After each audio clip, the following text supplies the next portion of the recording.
উত্তরবঙ্গ বন্যপ্রাণী সংরক্ষণ দফতরের কনজারভেটরের নেতৃত্বে তদন্ত, বন দফতরের সঙ্গে সমান্তরাল তদন্ত শুরু করলো ফালাকাটা থানার পুলিশ। আগুন লাগানোর অভিযোগে ফালাকাটা থানায় অভিযোগ বন দফতরের। পুড়ে ছাই হলং বনবাংলোয় ঢুকতে গিয়ে বাধার মুখে পড়লেন বিজেপি সাংসদ। 15 জুন থেকে বন্ধ, তাই কাউকে ঢুকতে দেওয়া হচ্ছে না, এমনটা বন দফতর সূত্রে বলা হচ্ছে।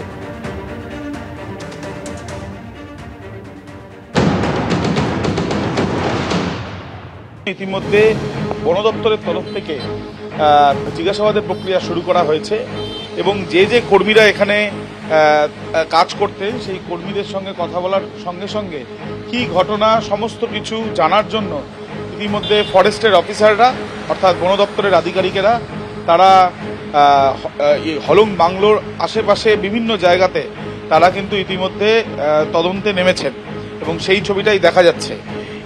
প্রাথমিকভাবে মনে করা হয়েছিল বা বন দপ্তরের তরফে বলা হয়েছিল যে এসি থেকে এই আগুন লেগেছে বা শর্ট সার্কিট হয়েছে। পরবর্তীকালে তদন্ত করে এটাও কিন্তু মনে করা হচ্ছে যে শুধুমাত্র এসি নয়, ইলেকট্রিক শর্ট সার্কিটেরও একটা বিষয় তাদের তদন্তে উঠে আসছে।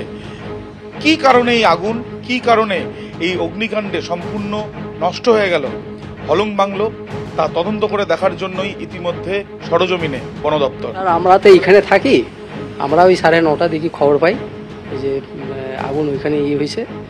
রেঞ্জ অফিসার বললেন যে দমকল ঢুকছে, আমি স্যার ঢুকে নেই। দমকলকে কি খবর দিন? ওই রেঞ্জ অফিসারই দিলেন আমাকে খবর। রেঞ্জ অফিসার কি এখানেই ছিলেন? না, উনি হোলং থেকে, হোলং রেঞ্জ থেকে। উনি বললেন যে ওই দমকল ঢুকছে, ফায়ার ব্রিগেড। আমি না স্যার ঢুকে নেই। তারপরে আবার কখন আগুন লাগে মোটামুটি? আমি তো 9:30 দিকে খবর পাইলাম। আগুন লেগেছিল রাত্রি 9টার সময়। দমকল প্রায় 1 ঘন্টারও বেশি সময়ের পর এসে পৌঁছয়। কোথায় পৌঁছয়? ঠিক যেখানে আমরা দাঁড়িয়ে রয়েছি, জলদাপাড়া ন্যাশনাল পার্ক, এই যে প্রধান গেট, সেই প্রধান গেটের কাছে। এমনটাই জানাচ্ছেন যে এখানকার স্থানীয় বাসিন্দা।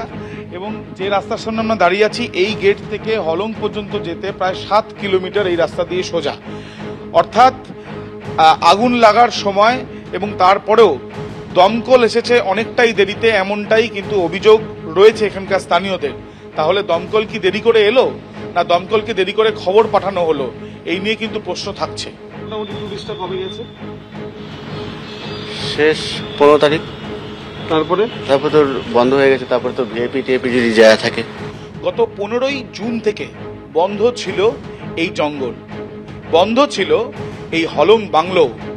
কোনো রকমভাবে কাউকেই সেখানে অনুমতি দেওয়া হচ্ছিল না যাতে তারা সেখানে ছুটি কাটাতে পারেন বা থাকতে পারেন। তাহলে কেন সেখানে এসি চলছিল? প্রশ্ন অনেকেরই, প্রশ্ন বিশেষজ্ঞদেরই, এমনকি এলাকার অন্যান্য বাসিন্দাদেরও এই প্রশ্ন। সিজন বন্ধ আছে, এসি চলবে কিসের জন্য? লোক তো থাকে না জায়গাটার মধ্যে, না? ঠিক আছে, আমার কথা হলো ওরা যে বলছে এখানে এসির জন্য জিনিসটা হয়েছে, এটা তো কেউ মানতেই রাজি হবে না। এটা যে এখন সিজন অফ আছে, এসি কে খালি করে তো ভূত থাকবে না, যে এসি চালিয়ে বসে থাকবে ওখানে, না? হলং যাওয়ার 3টি পথের মধ্যে অন্যতম একটি পথ যেখানে আমরা দাঁড়িয়ে রয়েছি, এই 3 মাইলের কাছে এই রাস্তা। গেট খোলা অবস্থায় সবসময় যে এখানে যে বাধা থাকে এমনটাও নয়। এখানে আশেপাশে কোনো আলোর ব্যবস্থা দেখা যাচ্ছে না এবং যে জায়গায় আমরা দাঁড়িয়ে আছি এখান থেকে 800 থেকে 900 মিটার দূরত্বেই হলং বাংলো। বাইরে থেকে কেউ যদি এখানে ভেতরে প্রবেশ করে, সেই ক্ষেত্রে তাদেরকে আটকানোর কতটা সুব্যবস্থা রয়েছে তা নিয়ে কিন্তু প্রশ্ন থেকে যাবে। যখন বন্ধ হয়ে যায় আমাদের সময়, এই সময়টা যখন এখন বন্ধ, তারপরে যার পরে এখান থেকে গেস্ট যাচ্ছে, তখন তো আমাদের সিজনটা অফই থাকে। তার মধ্যে চলো মাঝখানে এখন ভিতরে কি হচ্ছে না হচ্ছে আমরা বাইরের থেকে দেখতে পাচ্ছি না।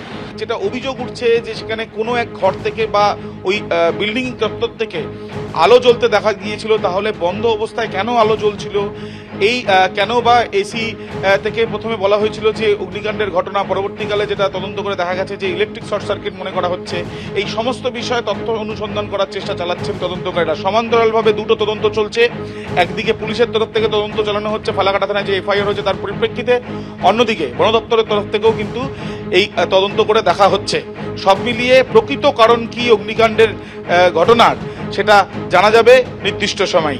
ক্যামেরা প্রীতম চক্রবর্তীর সাথে আবির দত্ত, এবিপি আনন্দ।